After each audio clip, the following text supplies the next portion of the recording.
जांच में शहजाद निकला है।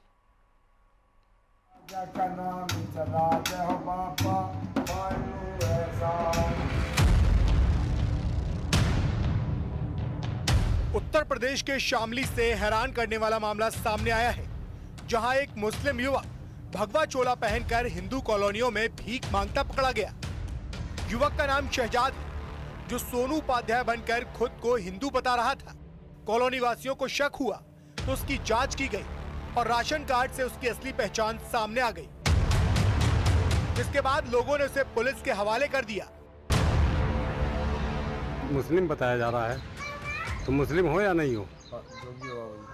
मुस्लिम जोगी, मुस्लिम जोगी। और तुम तो हिंदू बता रहे थे अभी। नहीं, उपाध्याय बताया था।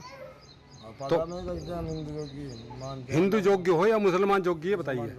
मुसलमान जोगी। इस मामले को लेकर संत यशवीर महाराज ने कहा कि यह सिर्फ भीख नहीं, बल्कि सनातन धर्म के खिलाफ एक साजिश है। कुछ मुसलमान साधुओं के वेशभूषा भगवा रंग के कपड़े पहन करके हिंदुओं में मांगने का कार्य कर रहे हैं, और दिन में वे रेकी करते हैं और रात्रि में घटनाएं करते हैं। और जब उसका नाम पूछा गया तो अपना नाम हिंदू बता रहा है, परिवार का परिवार मांग रहा है, और सभी अपने को हिंदू बता रहे हैं। लेकिन जब उनसे गहन पूछताछ हुई तो फिर उन्होंने अपना नाम मुस्लिम बताया। लोगों के आक्रोश के बाद पुलिस ने इस मामले को गंभीरता से लिया है। एएसपी ने मामले की जांच और कठोर कार्रवाई के निर्देश दिए हैं।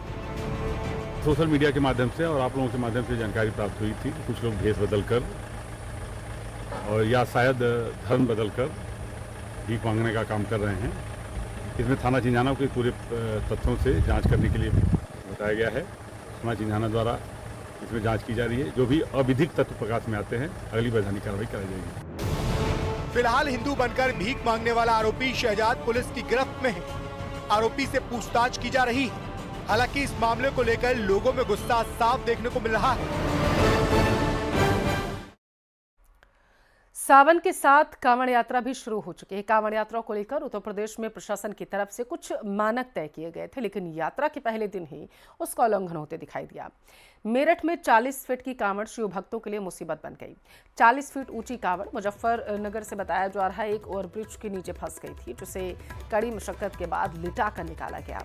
लेकिन कुछ कदम चलते ही आगे बिजली के हाई टेंशन लाइन में आकर वो फंस गई। हालांकि इस दौरान कोई हादसा तो नहीं हुआ। दरअसल उत्तर प्रदेश में प्रशासन की तरफ से कांवड़ की ऊंचाई को लेकर नियम तय किए गए, जिसके तहत कांवड़ की ऊंचाई 10 फीट और 12 फीट चौड़ाई होनी चाहिए। दिल्ली की ये विशाल कांवड़ है, आप देख रहे हैं मुजफ्फरनगर पहुंची है। ये मानकों का अनुरूप नहीं है। 40 फीट इसकी हाइट बताई जा रही है। जो पीछे मेरठ में एक बड़ी बैठक हुई थी, जिसमें खुद डीजीपी और प्रमुख सचिव उत्तर प्रदेश आए थे। उनका कहना था कि जो भी डाक कांवड़ है 10 फीट और 12 फीट से ऊंची कांवड़ ना हो, लेकिन ये 40 फीट की कांवड़ है। इसको लेकर जाया जा रहा है। पीछे ये जो सड़क के जो होर्डिंग्स लगे हैं, सड़क का जो आपका देख सकते हैं, वो बीच में हाइट गेज लगा हुआ है। ये उसमें फंस गई थी पहले, वहां से इनको तिरछकर निकालनी पड़ी, और अब ऐसी ही यहाँ पर कांवड़ खड़ी है। सामने बिजली का तार है, हाई टेंशन लाइन है, ऊपर लाइन बिजली की लाइन जा रही है। कुछ बड़ा हादसा हो सकता है, लेकिन जिस तरह से ये कांवड़ निकल कर आ रही है और हरिद्वार से चलकर ये मुजफ्फरनगर के बरला छपार तक ये पहुंच गई है। चुनाव आयोग पर एक बार फिर से राहुल गांधी ने हमला किया। राहुल ने कहा, जैसे महाराष्ट्र का चुनाव चोरी हुआ, वैसे ही अब बिहार का चुनाव चोरी करने की कोशिश हो रही है और बीजेपी के शह पर चुनाव आयोग ही इसमें शामिल है। राहुल के बयान पर बीजेपी ने भी पलटवार किया।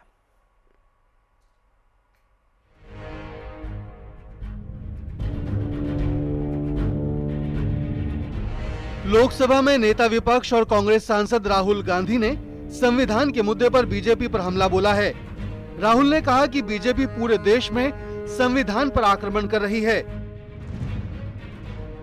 राहुल गांधी ने कहा कि जैसे महाराष्ट्र में चुनाव चोरी किया गया, वैसे ही बिहार में चुनाव चोरी करने की कोशिश हो रही है।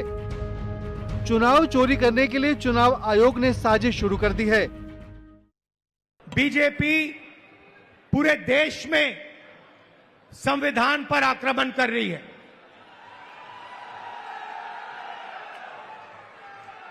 जहां भी हम देखते हैं संविधान पर बीजेपी के लोग आक्रमण कर रहे हैं। बिहार में जैसे महाराष्ट्र में चुनाव चोरी किया गया, वैसे ही बिहार में चुनाव चोरी करने की कोशिश की जा रही है। वैसे ही बिहार में चुनाव चोरी करने की कोशिश की जा रही है और चुनाव चोरी करने के लिए इलेक्शन कमीशन ने नई साजिश शुरू की है। राहुल गांधी के आरोपों पर बीजेपी ने पलटवार किया है। सम्राट चौधरी का कहना है कि जो संविधान की किताब दिखाने वाले लोग हैं, उन्हें नियम कानून की जानकारी नहीं है। बेचारे ये जो संविधान की किताब दिखाने वाले लोग हैं ना, इनको बेचारे को पता ही नहीं है। निर्वाचन आयोग ने जो फॉर्म दिया है, उसमें पहले से आधार कार्ड मांगा जा रहा है, आधार नंबर मांगा जा रहा है, जन्म तिथि मांगा जा रहा है, मोबाइल नंबर मांगा जा रहा है, पिताजी, माताजी और पत्नी जी का सबका इपिक नंबर मांगा जा रहा है। इसलिए कोई नई बात है ही नहीं, ये तो पहले से निर्वाचन आयोग सबसे मांग कर रहा है। वहीं बीजेपी प्रवक्ता गौरव भाटिया का कहना है कि कांग्रेस हमेशा संवैधानिक संस्थाओं पर सवाल उठाने का काम करती है। सुप्रीम कोर्ट ने चुनाव आयोग के सर्वे को रोकने से इनकार कर दिया है। संवैधानिक संस्थाओं पे सवाल उठाने का काम करती हैं, जो अपनी राजनीति ऐसे वोटर्स के द्वारा आगे बढ़ाना चाहती हैं जिनके पास संवैधानिक अधिकार वोट डालने का नहीं है, जो नहीं चाहती कि वोटिंग प्रक्रिया में पारदर्शिता आए, उनके लिए ये करारा जवाब है।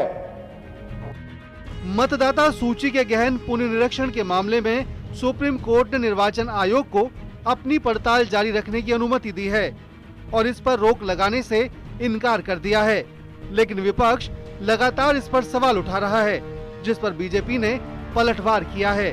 Bureau report, news 18, Uttar Pradesh, Uttarakhand.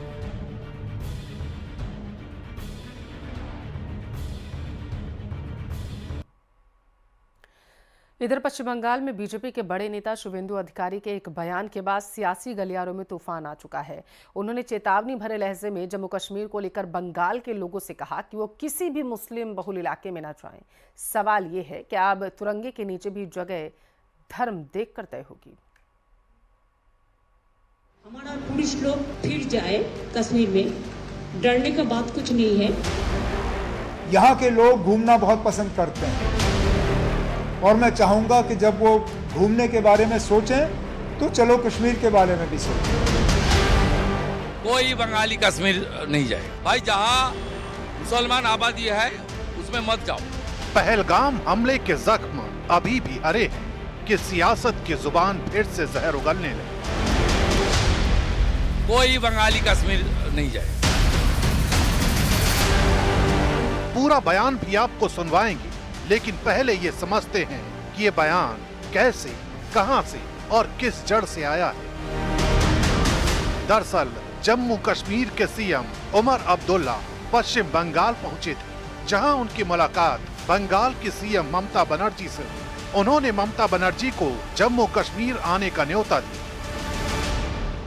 ये जो हम चलो कश्मीर की बात कर रहे हैं, ये मत समझिए कि हम यहाँ इसलिए आए हैं क्योंकि खाली पड़ा हुआ है। हम सिर्फ इसलिए आए हैं क्योंकि मैं जानता हूं कि साल के इस मौके पे यहाँ के लोग घूमना बहुत पसंद करते हैं और मैं चाहूँगा कि जब वो घूमने के बारे में सोचें तो चलो कश्मीर के बारे में भी सोचें। ममता बनर्जी ने न्योता कबूल किया और कहा जम्मू कश्मीर जाना चाहिए, डरने की कोई बात नहीं। जो बात है कि हम कश्मीर को पूरा मदद करने के लिए तैयार है।